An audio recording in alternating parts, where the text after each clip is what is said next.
It's good to see everybody and happy holidays. We've talked to our team this week about just what it means to be a finisher, and we've got a number of things that we're working on finishing. Number one is we're in final exams and we want to finish the semester strong. There's a number of things that our guys have to take care of, from papers and exams and everything else, but that goes through this week. We've talked about finishing games. We've had a number of close games where, just like last Saturday, it's a 4-point game under the last media timeout, and working to finish games. And then to do that, we've talked about the plays within the play to finish, whether it be a rebound, a play around the basket, a free throw, the front end of a bonus, like just how all these little things add up.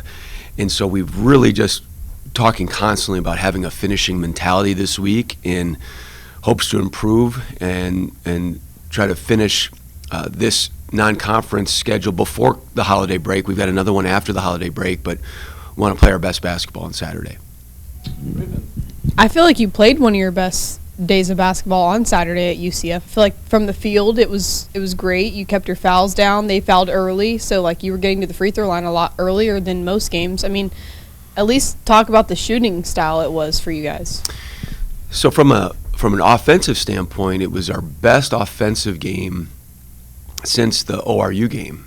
And so just from a metric standpoint of points per possession, and that's ultimately what we grade things on, we were a 1.14.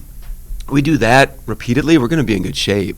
But defensively, and give UCF a lot of credit, they've got a talented club, inside, outside scoring, plays at the rim, and then they made timely threes. But I thought there were some things that we could be encouraged by. I thought that we had a good week of practice and preparation. Our guys are locked into getting better. But offensively, I was pleased with some things we did. Defensively, we've got work to do. And also, I want to give Matt Reed his flowers. I feel like that game he really stepped up and be on the arc inside, be able to keep that, what was it, a 7-2, 7-3 guy under control too for a little bit. Yeah, they had great size. Matt had a good week of practice. Like he's been pressing. He's not gotten off to a great start, but as I've told him and as I've told our whole team, like basketball is a long story, and we're in the early chapters of this thing. We've been battling adversity in different ways, and it's all about how we continue pressing forward. I've talked about how in any type of race you would love to start fast, run fast, finish fast, but the truth of the matter is, even if you start a little bit slow, you can still catch your stride, and that's for Matt and for our entire team. But I was really proud of Matt for some of the plays that he had made in that game. What do you think? You said you need to finish certain things to win games. So what is it about this game coming up at home that could really maybe change the trajectory of stuff?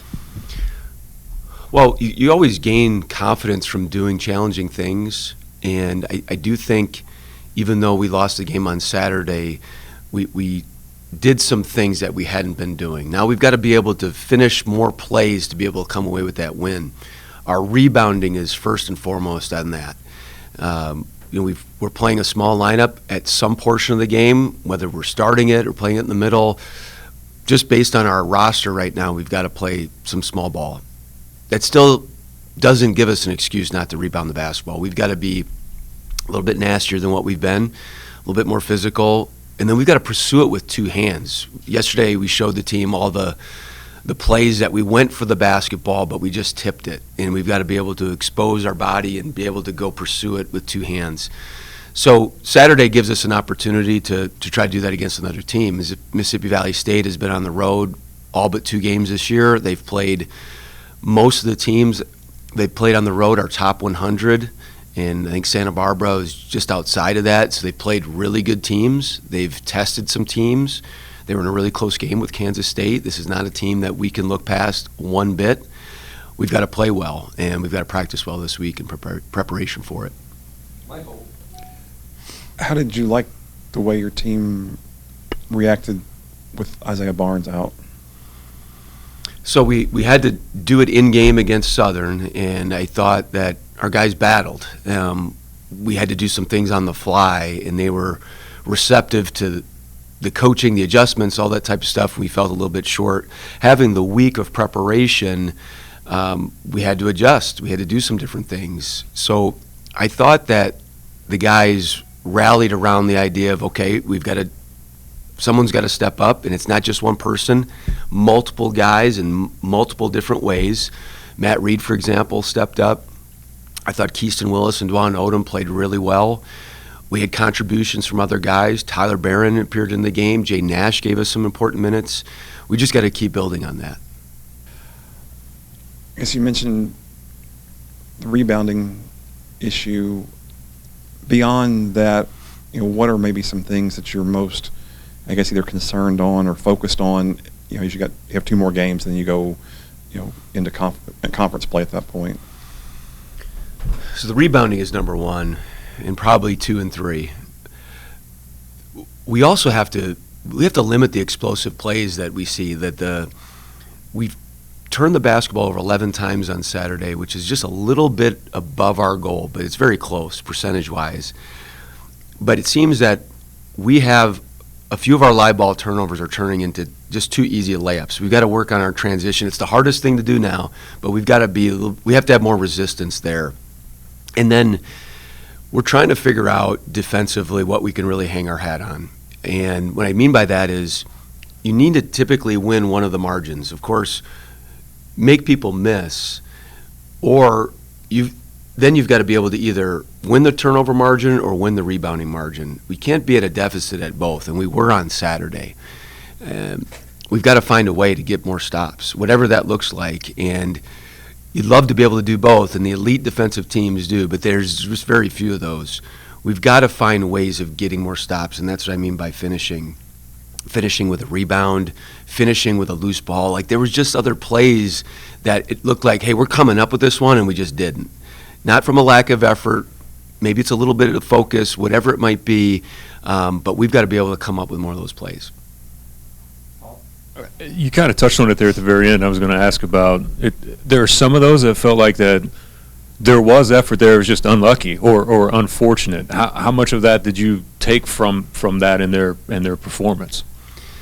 I thought the effort on Saturday was pretty strong, especially from a running and cutting and the things that we were trying to do. The physical effort I thought was there. But I did think the mental effort needs to improve. The mental focus of finishing one play before we moved to the next. Some of those that look unlucky, I thought that we were a little bit rushed. Like, there was a play where we had 2 hands on the ball because we had a guy down the floor and we're trying to get the ball to him, but we didn't collect the ball first. And then it turned into a foul. There's some technique plays and putting our chest. We got to get a little bit tougher to finish some of those plays. But we were closer. I told our team after the game that we were better this Saturday than we were the Saturday before because we had a good week of practice. And we've got to be able to do that again this week. We had a good day yesterday. We just got to keep pushing forward. This is a process-driven deal, and we just got to keep finding ways to get just a little bit better. That's applying it, because I know you've talked about in the past about we've just got to defend the ball better, and the areas that you've been preaching to them, you see them absorbing it and then trying to take that next step forward into what you guys are talking about in practice? Yeah, so, again, we talk about to be great is to be consistently good. And we've shown about, again, finishing. And sometimes it's finishing a rotation and just being where you're supposed to be, that when you're a little bit smaller, and we're playing some smaller lineups right now out of necessity, our margin is smaller. You don't have the guys that are just erasing mistakes like the 7'2" guy that we saw the other night. And so our positioning needs to improve. And then when we get put in that position, we've got to be able to defend without fouling. We've got to be able to use our chest. We just got to have another higher level of discipline, just continue on that track. But I think guys are understanding it. Guys are coaching each other more in practice. They're talking more about it. So we saw some growth. Now we just hope for our team that growth can turn into wins, because those wins will then give teams confidence, our players confidence, and then, as you've all seen, that things then can just build from there. So, what about Mississippi Valley State are you preparing for? It seems like they're pretty evenly matched when it comes to rebounding and shooting the ball a lot. What are you preparing for? Yeah, so they have some size, and they'll play two guys at the 4-5 that are bigger bodies. They have one of those guys they really go to on the block, so we've got to make sure that we're aware of where he is, and we got to limit his touches and make it difficult for him. There's also a team that's has shown to play a lot of zone, and we've got to be ready for that. We've seen some this year, but we've got to be ready for a heavy dose of it. They've shown that in some games. Last thing for me, what's kind of the update or status on Jared Garcia? Is he coming back anytime soon, or are we kind of waiting for conference? Yeah, we're not expecting him this weekend. There's been some conversations about that, but we're not expecting him Saturday. You look at the basketball season's kind of really long compared to other sports, and is the December period kind of a challenging portion of the season just because school's out? There's a lot of the routine of what normally would be kind of gets shaken up a lot. You don't necessarily have games set on particular days of the week that kind of just come and go, and is it harder to kind of find a routine and get a team kind of where you want them to be before a game? I think that's where basketball is so unique, and I can't speak on every other sport, but of course in football, most of the time you play once a week, right? And a lot of times it's on Saturday, or I know there can be some variance to that, but for our particular schedule, we had a stretch where we played a lot of games in a quick period of time, and now we're basically having a football schedule. We're playing 3 consecutive Saturdays and having the whole week to practice. That's come at a good time for us to get a little bit healthier. It's come at a good time for us to practice and really do some live situations that you don't always have that much time for because you're spending time on the opponent. But that's the basketball season. I mean, it's always one that you may have 2 days of prep, 1 day of prep, 4 days of prep, and you just got to be able to utilize and maximize every day possible. I know this is a unique time of year. Final exams always pose different challenges in schedule, and we're trying to be really dialed into the guys' academic calendar, taking care of business. That's the most important thing right now, but we're still getting work in for this Saturday. Have you had a chance to meet Coach Lamb yet, and kind of first impressions, and also when there's a hire like that, is there kind of an energy that gets infused in the athletic department? So I reached out to Coach Lamb the night it was announced. I'm good friends with the basketball coach at East Tennessee State, and I always try to welcome people, and my wife do the same to their wives, and we know what moving is like, and there's a professional energy, but there's also a personal nervousness of just trying to get everybody situated, so we always want to lend a hand to any coach that comes here new.